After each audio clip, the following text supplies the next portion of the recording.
کراچی سے پشاور تک آج پورا پاکستان اہل غزہ سے اظہاری یکجہتی کے لیے سراپا احتجاج بن گیا۔ شٹر ڈاؤن ہڑتال میں شہروں کی رونقیں سمیٹ لی اور بازاروں میں سناٹا چھایا رہا۔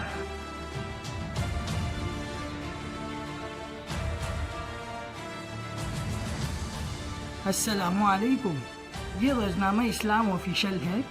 ناظرین، اہل غزہ سے اظہاری یکجہتی کے لیے کراچی سے پشاور تک شٹر ڈاؤن ہڑتال، کاروباری مراکز بند، سڑکوں سے ٹریفک غائب۔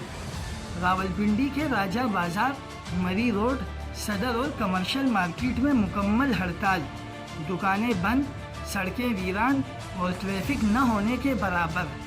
یہی منظر پاک پتن اور گرد و نواح میں بھی دکھائی دیا، جہاں چھوٹے بڑے تمام کاروباری مراکز مکمل طور پر بند رہے۔ ملکہ کوثر مری میں بھی اہل غزہ سے محبت کا مظاہرہ۔ مکمل شٹر ڈاؤن ہڑتال، مال روڈ، کینٹ مارکیٹ سمیت ہر بازار بند اور سڑکوں پر گہری خاموشی چھائی رہی۔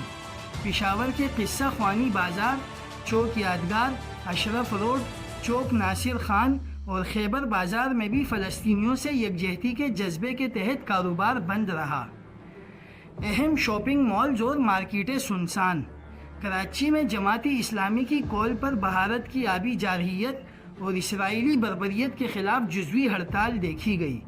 گولی مار، گل بہار، لیاقت آباد، حیدری اور صدر موبائل مارکیٹ جیسے مصروف ترین علاقے بند رہے، جبکہ کورنگی کراسنگ روڈ پر دھرنے کے باعث سڑکیں بند کر دی گئی، ٹائر جلائے گئے اور ٹریفک کو متبادل راستوں کی طرف موڑنا پڑا۔ آج کا دن ایک بار پھر یہ ثابت کر گیا کہ پاکستانی قوم مظلوموں کے ساتھ کھڑی ہے، چاہے قربانی دینی پڑے یا کاروبار بند کرنا پڑے۔ مزید اپڈیٹس کے لیے دیکھتے رہیں روزنامہ اسلام آفیشیل۔